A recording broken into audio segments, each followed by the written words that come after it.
Je vous souhaite la bienvenue à une nouvelle chronique avec Claude Beaulieu. Bonjour Claude. Bonjour. Pour les gens qui ne te connaissent pas, d'un, tu fais des conférences. Oui, c'est ça. Et de deux, tu es psychologue. Exactement. Et aujourd'hui, on va parler de l'envers de la médaille, mais de la performance. On vient de voir les Olympiques passer. On voit pendant, mais le après, où est-ce qu'ils sont ces athlètes-là? Qu'est-ce qu'ils vivent, ces athlètes-là? Ben justement, l'envers de la médaille, c'est un peu ça. C'est de dire que après la gloire, après le gros high de la victoire, pour ceux qui ont eu des médailles, souvent vient une descente ou une chute. Puis pour beaucoup d'athlètes, on va parler d'un sport partum ou un épisode de blues ou de déprime post-olympique, dans le cas des Olympiques.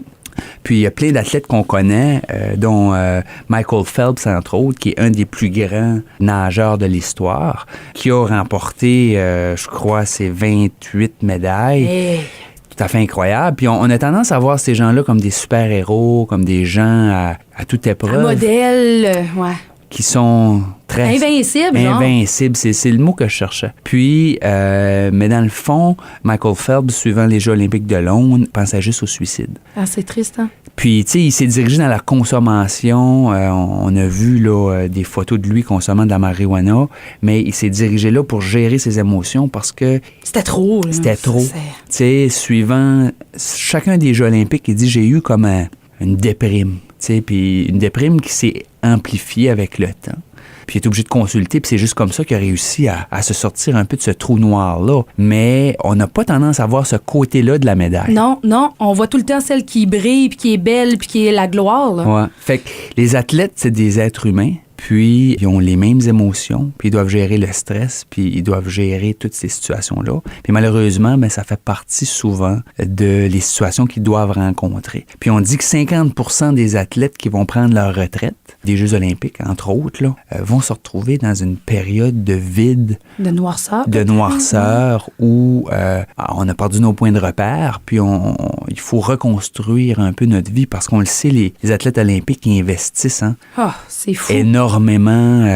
Alimentation, entraînement. Au niveau social, ils n'ont pas vraiment le temps. Donc, c'est consacré quasiment 24 heures sur 24 à s'entraîner pour être le meilleur des meilleurs. C'est quoi, 2, 3, 4 ans parfois, 5 ans qui sont dans ce genre de vie-là? Fait que c'est hors commun, que je pourrais dire. Exactement. Puis on dit lorsque ça se termine, c'est comme s'il y a un effondrement, tu sais. Il y a une coupure qui se fait. Mais y a-t-il quelque chose qu'on peut faire pour remédier à ça? Parce que là, on parle des Olympiques, mais il y a des gens de tous les jours. Si on prend toi comme exemple, tu fais des Ironman, ça doit être exactement la même chose parce qu'il y a l'implication qui est là, la performance est là et le lendemain est là aussi. Ben écoute, t'as totalement raison. On n'a pas besoin d'aller aux Olympiques pour vivre ça. Puis même dans les Ironman, on parle exactement de la même chose. On va parler des post-race blues en anglais ou de dépression post-Ironman. Puis c'est un syndrome qui existe réellement. Puis c'est relié principalement à 3 facteurs. Puis on peut voir ça dans différentes sphères de notre vie. Ça peut être aussi chez les artistes. Ça peut être n'importe qui va s'investir pour accomplir un événement quelconque qui lui tient à cœur. Puis que suivant cet événement-là, il peut avoir un vide qui s'installe. Au niveau du Ironman, ce qu'on remarque, c'est qu'il y a une grande intensité d'entraînement. Donc, on met beaucoup d'énergie là. Il nous apporte un sentiment de bien-être. C'est comme un peu une drogue à un moment donné, là, de vouloir ce sentiment de bien-être-là. Mais aussi, c'est qu'on fait beaucoup de sacrifices. Oui, beaucoup. Donc, on va négliger d'autres sphères de notre vie. Puis tout va tourner un peu alentour de ça, ce qui n'est pas toujours sain. Parce que lorsque l'événement est passé, ben il nous reste Quoi?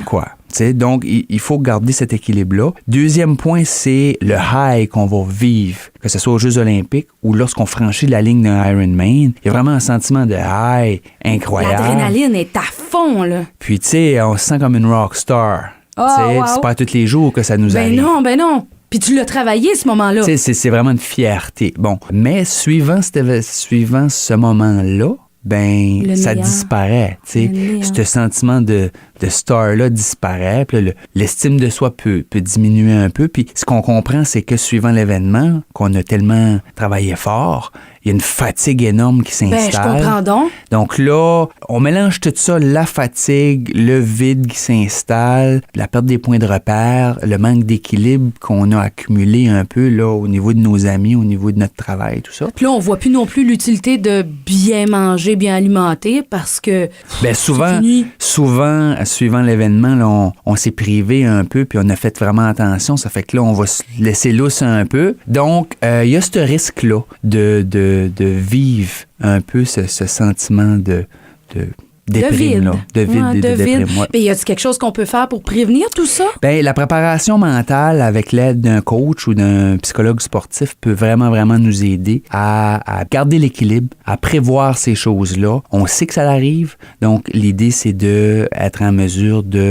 D'avoir la conscience qu'il y a une fin. ben, la mesure de bien comprendre que ça fait partie du processus, puis de faire les bonnes choses, justement, pour pas qu'on se retrouve là. Donc, ton rôle serait de, exemple, demain, je décide, moi, là, de faire un Ironman, je vais cogner à ta porte, dire, j'ai cette intention-là, je vais m'investir et j'ai besoin d'être encadré. Ça serait le genre de rôle que tu ferais et même après? Oui, exactement. Donc, c'est un service qui est possible d'être offert où là, on accompagne la personne dans son événement, mais on s'assure que c'est bien géré, qu'il n'y a pas juste l'aspect physique, mais il y a l'aspect psychologique aussi. Voilà, OK. Puis que le avant, le pendant et le après fait que l'expérience est la meilleure. Oh. Puis on évite tous les côtés, si on veut, plus négatifs de ce genre d'investissement intense-là. Donc, l'importance d'avoir un coach physique qui va nous pousser à être meilleurs physiquement, mais le côté coach psychologique, c'est drôle, on y pense pas, mais effectivement, les émotions, ça doit être une explosion épouvantable après. Et si quelqu'un nous entend en ce moment qui se prépare à aller à un festival, qui se prépare à faire un événement particulier, qui prend beaucoup, beaucoup d'efforts, ou même un athlète qui aimerait, qui fait « Oh, j'ai besoin de ce service-là », à quel endroit qu'on peut te trouver? Donc, moi, je suis au Centre Musette Imagigo, c'est au 45 rue de l'Église, et puis le numéro de téléphone, c'est le 223-0900. Merci beaucoup, Claude. Super.